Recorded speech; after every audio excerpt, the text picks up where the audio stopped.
कभी सोचा है कि दुनिया के कुछ हिस्से क्यों एकदम खचाखच भरे हुए हैं और कुछ जगहों पर मीलों तक कोई इंसान ही नहीं दिखता? ऐसा क्यों है? आज हम इसी पहेली को सुलझाने वाले हैं। मिलकर समझेंगे कि हमारी दुनिया की ये जो आबादी है, ये आखिर आकार कैसे लेती है। रैल्फ वाल्डो एमर्सन की ये बात कितनी सही है ना?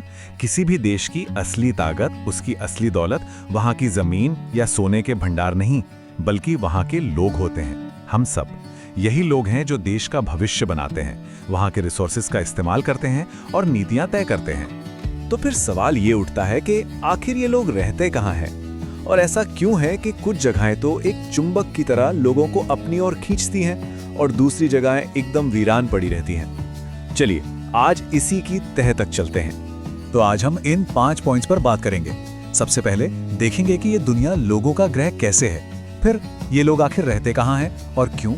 उसके बाद समझेंगे पुश और पुल फैक्टर्स क्या होते हैं, फिर देखेंगे कि आबादी में बदलाव कैसे आता है और आखिर में अपने डेमोग्राफिक फ्यूचर पर भी एक नजर डालेंगे।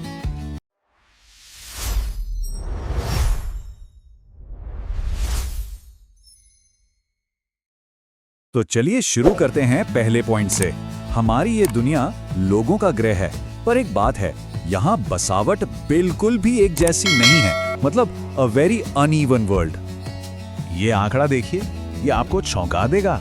जरा सोचिए, आप एक बहुत बड़ी पार्टी में हैं और 100 में से 90 मेहमान कमरे के बस एक छोटे से कोने में सिमट कर खड़े हैं। सुनने में अजीब लगता है ना? पर हमारी पृथ्वी पर कुछ ऐसा ही हाल है। दुनिया की 90% आबादी सिर्फ 10% जमीन पर रहती है। मतलब कितना बड़ा इम्बैलेंस है ये।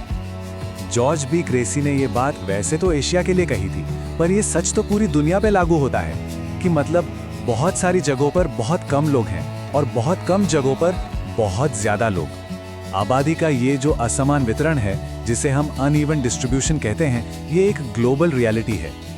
तो इसी को हम कहते हैं जनसंख्या वितरण या पॉपुलेशन डिस्ट्रीब्यूशन। इसका सीधा सा मतलब है वो पैटर्न जो ये बताता है कि लोग पृथ्वी पर कहां और कैसे बसे हुए हैं। ये हमें पूरी आबादी का एक खाका, एक मैप सा दे देता है। ओके, तो ये तो समझ आ गया कि डिस्ट्रीब्यूशन अनइवन है, पर सवाल ये है कि इस असमान बसावट के पीछे का राज क्या है? आखिर कौन सी वो वजह हैं, वो फैक्टर्स हैं जो ये तय करते हैं कि लोग अपना घर कहाँ बनाएंगे? अच्छा, इसको मापने का एक बहुत जरूरी तरीका है जनसंख्या घनत्व, यानी पॉपुलेशन डेंसिटी।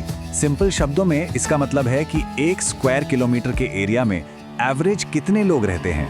फॉर्मूला भी बड़ा सीधा है, टोटल पॉपुलेशन को टोटल एरिया से डिवाइड कर दो। बस इससे हमें पता चल जाता है कि कोई जगह कितनी क्राउडेड है। तो मोटे तौर पर देखें तो 3 तरह के फैक्टर्स हैं जो ये तय करते हैं कि लोग कहाँ बसेंगे। एक है जियोग्राफिकल फैक्टर्स, दूसरे इकोनॉमिक और तीसरे सोशल एंड कल्चरल फैक्टर्स। एक एक करके इनको समझते हैं। सबसे पहले आते हैं जियोग्राफिकल फैक्टर्स पर, और इसमें सबसे जरूरी क्या है? पानी, द अवेलेबिलिटी ऑफ वाटर। अरे भाई, पानी ही तो जीवन है। आप देख लीजिए, दुनिया की जितनी भी पुरानी और घनी आबादियां हैं, वो सब नदी घाटियों के किनारे ही तो बसी हैं। दूसरा ज्योग्राफिकल फैक्टर है भू आकृतियां, यानी लैंडफॉर्म्स। सीधी सी बात है, लोग समतल मैदानों में रहना पसंद करते हैं। क्यों? क्योंकि वहां खेती करना आसान है, घर बनाना आसान है, सड़कें बनाना आसान है। वहीं दूसरी तरफ ऊंचे ऊंचे पहाड़ों या तपते रेगिस्तान में जीना कितना मुश्किल है, इसीलिए वहां आबादी बहुत कम मिलती है। अच्छा, अब आते हैं इकोनॉमिक फैक्टर्स पर, मतलब पैसे और रोजगार से जुड़ी बातें। देखिए, जिन इलाकों में मिनरल्स मिलते हैं, वहां माइनिंग और इंडस्ट्रियल एक्टिविटीज शुरू हो जाती हैं, जिससे रोजगार पैदा होता है। फिर आता है अर्बनाइजेशन। शहर लोगों को बेहतर नौकरी, अच्छी शिक्षा और बढ़िया हेल्थ फैसिलिटीज का एक तरह से वादा करते हैं। और इंडस्ट्रियलाइजेशन तो है ही। जो इंडस्ट्रियल बेल्ट्स होती हैं, वो तो नौकरियों के लिए चुम्बक का काम करती हैं। और हाँ, ऐसा नहीं है कि सिर्फ ज्योग्राफी और पैसा ही सब कुछ तय करता है। सोशल एंड कल्चरल फैक्टर्स भी बहुत बड़ी भूमिका निभाते हैं। कुछ जगह अपने धार्मिक या सांस्कृतिक महत्व की वजह से लोगों को खींचती हैं, वहीं दूसरी तरफ जहां पॉलिटिकल अनरेस्ट या लड़ाई झगड़े होते हैं, लोग अपनी जान बचाने के लिए, सुरक्षा के लिए वहां से निकल जाते हैं। तो देखिए, आबादी का पैटर्न सिर्फ इस बात से तय नहीं होता कि लोग कहाँ पैदा हो रहे हैं, इस बात से भी तय होता है कि लोग कहाँ जा रहे हैं। और यहीं पर एंट्री होती है माइग्रेशन की। प्रवास, जिसे हम इंग्लिश में माइग्रेशन कहते हैं, इसका सीधा सा मतलब है लोगों का एक जगह से दूसरी जगह जाना। इसमें 2 जगहें होती हैं। एक प्लेस ऑफ ओरिजिन, यानी वो जगह जहां से लोग निकलते हैं, और दूसरी प्लेस ऑफ डेस्टिनेशन, यानी वो जगह जहां लोग जाकर बसते हैं। तो आखिर लोग अपना घर छोड़ते क्यों हैं? इसे समझने के लिए दो तरह के फैक्टर्स होते हैं, पुश फैक्टर्स और पुल फैक्टर्स। पुश फैक्टर्स मतलब वो वजहें जो लोगों को किसी जगह से निकलने पर मजबूर करती हैं, उन्हें धक्का देती हैं, जैसे बेरोजगारी, खराब हालात या कोई प्राकृतिक आपदा। और पुल फैक्टर्स ये वो चीजें हैं जो लोगों को किसी नई जगह की तरफ खींचती हैं, अट्रैक्ट करती हैं, जैसे बेहतर नौकरी के मौके, शांति और सुरक्षा। चलिए, तो अब तक हमने ये समझ लिया कि लोग कहाँ बसते हैं और क्यों एक जगह से दूसरी जगह मूव करते हैं। अब आगे बढ़ते हैं और ये देखते हैं कि किसी भी जगह की टोटल पॉपुलेशन समय के साथ बदलती कैसे है, इसका इंजन क्या है। देखिए, किसी भी जगह की आबादी में बदलाव सिर्फ 3 चीजों से आता है, जन्म यानी बर्थ रेट, मृत्यु यानी डेथ रेट और प्रवास यानी माइग्रेशन। ये बिल्कुल एक सिंपल मैथ इक्वेशन की तरह है।